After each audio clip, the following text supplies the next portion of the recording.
Assalamu alaikum everyone, this is Sayyid Tahir Imam and you are watching my YouTube channel English with Sayyid. Today we are going to discuss the summary of the novel The Return of the Native by Thomas Hardy. इसकी summary शुरू करने से पहले देख लेते हैं इसके main points. Thomas Hardy English novelist है और ये इसका छठा नावल है। ये पब्लिश हुआ था 1878 में और इस नावल में टोटल 6 चैप्टर्स हैं। ओके, कहानी शुरू होती है पहले चैप्टर से जिसका नाम है द 3 वुमेन। जो सेटिंग है इस कहानी की वो एडगर हीथ नामी इलाके की है।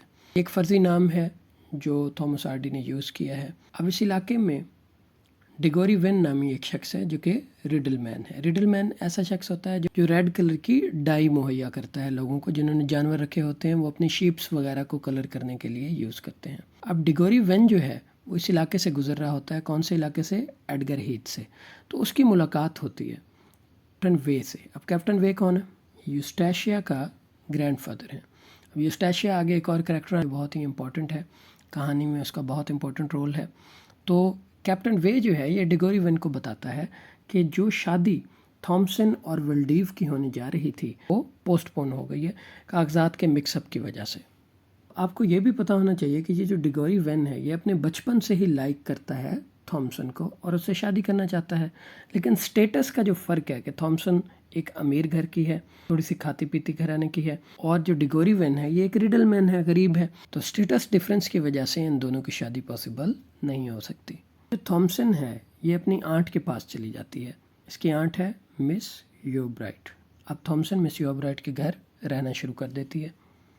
अब कहानी में एक और कैरेक्टर इंट्रोड्यूस होता है जिसका नाम है यूस्टेशिया वे, जिसका पहले जिक्र आया था। कैप्टन वे इसका ग्रैंडफादर था। अब यूस्टेशिया वे को जब पता चलता है कि थॉमसन और विल्डीव की जो शादी है पोस्टपोन हो गई है तो ये आग जलाती है। आग इसलिए जलाती है क्योंकि एक त्यौहार मनाना होता है। उसको याद आता है कि 1 साल पहले भी इसने ऐसा ही किया था जब यूस्टेशिया और विल्डीव का फेयर चल रहा था इन दोनों का। अब जो विल्डीव है ये कौन है? ये एक इन कीपर है, यानी ये एक सराय चलाता है, एक होटल टाइप रेस्टोरेंट चलाता है।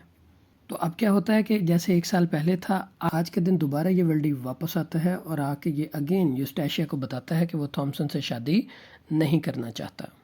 अब जो थॉमसन की आंट है मिस योब्राइट, ये भी जाके विल्डीव को बताती है कि जो मेरी नीस है, जो मेरी भतीजी है थॉमसन, वो तुमसे शादी नहीं करना चाहती, बल्कि तुम्हारे बजाय वो किससे शादी करना चाहती है? डिगोरी वेन से। अब जब ये सारी बात यूस्टेशिया को पता चलती है कि थॉमसन ने इनकार कर दिया है विल्डीव से शादी करने के लिए, तो यूस्टेशिया सोचती है शायद विल्डीव इतना अट्रैक्टिव है ही नहीं कि उससे शादी की जाए। अब इसी दौरान यूस्टेशिया को पता चलता है कि मिस योब्राइट का बेटा क्लाइम डायमंड मर्चेंट है और पेरिस में रहता है, वो वापस आ गया है। इसके बाद स्टार्ट होता है चैप्टर 2 जिसका नेम है द अराइवल। किसका अराइवल हुआ है? क्लाइम का। क्लाइम जो मिस योब्राइट का बेटा है। अब इसके बारे में जैसे ही यूस्टेशिया को पता चलता है तो यूस्टेशिया सोचने लगती है कि मौका मिल जाएगा कि अपनी ज़िंदगी को बेहतर बना सके। अगर वो क्लाइम के साथ शादी कर ले उसको पेरिस जाके ज़िंदगी गुजारने का मौका मिल जाएगा। तो अब यूस्टेशिया क्या करती है कि वो क्रिसमस प्ले के मौके पे भेस बदल के क्लाइम से मिलने की कोशिश करती है, लेकिन क्लाइम उसको पहचान लेता है। अब कहानी में आगे जाके जो डिगोरी वेन है इसको लगता है कि शायद अभी भी विल्डीव और यूस्टेशिया का जो है आपस में अफेयर चल रहा है, तो ये जाके यूस्टेशिया को कहता है कि वो विल्डीव को छोड़ दे। यूस्टेशिया क्या करती है कि ये लेटर लिखती है विल्डीव को और उससे ब्रेकअप कर लेती है, क्योंकि अब इसको कौन नज़र आ रहा है? क्लाइम। अब कहानी में आगे जाके जो डिगोरी वेन है ये विल्डीव को आगे जाके क्लियर करता है कि थॉमसन का और मेरा कोई आपस में अफेयर नहीं चल रहा। ये बात कंफर्म होने के बाद कि थॉमसन और डिगोरी का आपस में कोई कनेक्शन नहीं है, विल्डीव जो है अपनी शादी की तैयारी शुरू करता है। अब जब थॉमसन और विल्डीव की आपस में शादी हो रही होती है तो उसको शादी के मौके पे गवाहों की ज़रूरत होती है। तो अचानक से चर्च यार्ड में यूस्टेशिया आ जाती है और अब देखें कि यूस्टेशिया इन दोनों की शादी की गवाह बन जाती है। इसके बाद चैप्टर 3 स्टार्ट हो जाता है जैसे फैसिनेशन। इस चैप्टर में हम देखते हैं कि क्लाइम की जो کرسمس کی چھٹیاں ہیں وہ بڑھ جاتی ہیں اور وہ سوچنے لگتا ہے کہ یہ جو میں ہیروں کا کاروبار پیرس میں کرتا ہوں یہ بڑا سپرفیشل ہے، اور وہ ڈیسائیڈ کرتا ہے کہ اب غریب بچوں کی تعلیم کے لیے ایڈگر ہیتھ کے علاقے میں ہی اسکول کھولے گا۔ اب وہ یوسٹیشیا کی خوبصورتی سے بھی بہت زیادہ متاثر ہو جاتا ہے۔ وہ سوچتا ہے کہ یہ بڑی عقل مند لڑکی ہے، اس کو وہ اپنے اسکول میں حصہ لینے کو کہتا ہے اور یوسٹیشیا اس آفر کو قبول کر لیتی ہے، یہ سوچ کر کہ بعد میں وہ کلائم کو کنونس کر لے گی اور کلائم کا ذہن تبدیل کر کے دوبارہ پیرس چلی جائے گی۔ اب اپنی ماں کی مخالفت کے باوجود بھی کلائم جو ہے یوسٹیشیا سے شادی کر لیتا ہے، یعنی مس یوب رائٹ ان دونوں کی شادی سے خوش نہیں ہوتی، پھر بھی یہ دونوں آپس میں شادی کر لیتے ہیں۔ اب کیا ہوتا ہے کہ جو مس یوب رائٹ ہے یہ ان دونوں کی شادی میں شرکت تو نہیں کرتی، لیکن ان کی شادی کے لیے انہیں کچھ پیسے بھیجتی ہے ایک لوکل بوائے کے ہاتھ۔ وہ لوکل بوائے جب پیسے لے کے جا رہا ہوتا ہے کہ وہ کلائم کو جا کے پیسے دے، اتنے میں راستے میں اس کو ولڈیو مل جاتا ہے اور اس لوکل لڑکے سے ولڈیو جوا کھیلتا ہے اور ساری کی ساری رقم جیت جاتا ہے، اور بعد میں وہی رقم ڈیگوری ولڈیو سے جیت جاتا ہے۔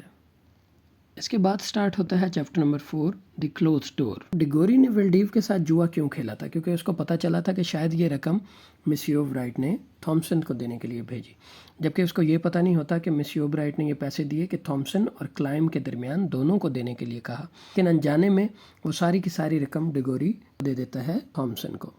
اب جب مس یوب رائٹ کو پتہ چلتا ہے کہ اس لڑکے سے سارا پیسہ ولڈیو نے جیت لیا تھا، وہ یہ سمجھنے لگتی ہے کہ شاید ولڈیو نے یہ سارا پیسہ جیت کے اپنے پرانی لور یوسٹیشیا کو دے دیا ہوگا، اور اس بات کو لے کے مس یوب رائٹ اور یوسٹیشیا کے درمیان تلخ کلامی بھی ہو جاتی ہے۔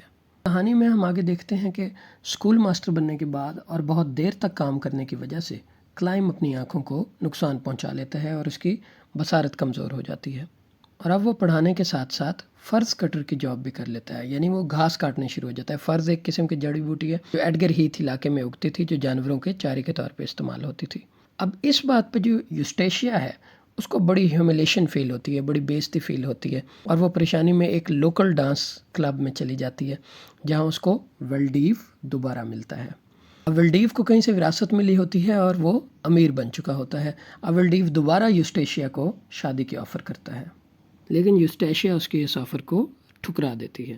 ولڈیو کیا کرتا ہے کہ ولڈیو دوبارہ دوپہر کو یوسٹیشیا کے گھر جاتا ہے، اور کوانسیڈنس یہ ہو جاتا ہے کہ مس یوب رائٹ بھی اسی دن پہلی مرتبہ کلائم اور یوسٹیشیا کو ملنے کے لیے ان کے گھر پہنچتی ہے۔ اب کلائم سو رہا ہوتا ہے اور یوسٹیشیا ولڈیو کو لیونگ روم میں بٹھا دیتی ہے، اور اب یہ آپس میں بات کر ہی رہے ہوتے ہیں کہ وہ دوبارہ سے افیئر کو شروع نہیں کر سکتے کہ اتنے میں مس یوب رائٹ دروازے پہ دستک دیتی ہے۔ یوسٹیشیا مس یوب رائٹ کے اچانک آنے کی وجہ سے بہت زیادہ پریشان ہو جاتی ہے اور ولڈیو کو پیچھے کے دروازے سے جانے کا کہتی ہے۔ جب ولڈیو پیچھے کے دروازے سے جاتا ہے اور یوسٹیشیا مین ڈور جب کھولتی ہے تو اتنی دیر تک مس یوب رائٹ جا چکی ہوتی ہے۔ یوب رائٹ جاتے ہوئے اس علاقے کے ایک لڑکے سے ملتی ہے جس کا نام ہے جانی، اور مس یوب رائٹ جانی کو بتاتی ہے کہ اس کے بیٹے یعنی کہ کلائم نے اس کا دل توڑ دیا ہے۔ وہ راستے میں تھکنے کی وجہ سے ایک جگہ پہ بیٹھ کے آرام کرنے لگتی ہے۔ اب مس یوب رائٹ کو وہاں پہ ایک سانپ کاٹ لیتا ہے جس کی وجہ سے مس یوب رائٹ کی ڈیتھ ہو جاتی ہے۔ اس سے پہلے رات کو کلائم یہ فیصلہ کرتا ہے کہ وہ صبح کو اپنی ماں کو جا کے ملے گا اور سارے معاملات اس کے ساتھ سارٹ آؤٹ کرے گا، لیکن جب کلائم کو پتہ چلتا ہے کہ اس کی ماں کی ڈیتھ ہو گئی ہے اور اس کو جانی بھی ملتا ہے، یہ بتاتا ہے کہ مس یوب رائٹ اسے ملنے کے لیے اس کے گھر آئی تھی، اور مس یوب رائٹ نے یہ بھی کہا کہ اس کا دل ٹوٹ گیا ہے کلائم کی وجہ سے۔ چیپٹر نمبر 5 جس دی ڈسکوری۔ کیا ہوتا ہے اب اپنی ماں کی ڈیتھ کے بعد کلائم غمزدہ ہوتا ہے جب اس کو پتہ چلتا ہے کہ جب اس کی ماں مس یوب رائٹ اس کے گھر آئی تو ایک اور آدمی بھی اس کے گھر پہ موجود تھا، اور یوسٹیشیا نے کھڑکی سے مس یوب رائٹ کو دیکھا بھی تھا کہ وہ باہر دروازے پہ دستک دے رہی ہیں۔ تو اب کلائم کیا کرتا ہے؟ کلائم اب الزام لگاتا ہے یوسٹیشیا پہ کہ اس کا کسی سے افیئر چل رہا ہوتا ہے، اور اس الزام کو سننے کے بعد یوسٹیشیا دوبارہ اپنے گرینڈ فادر کیپٹن وے کے گھر چلی جاتی ہے۔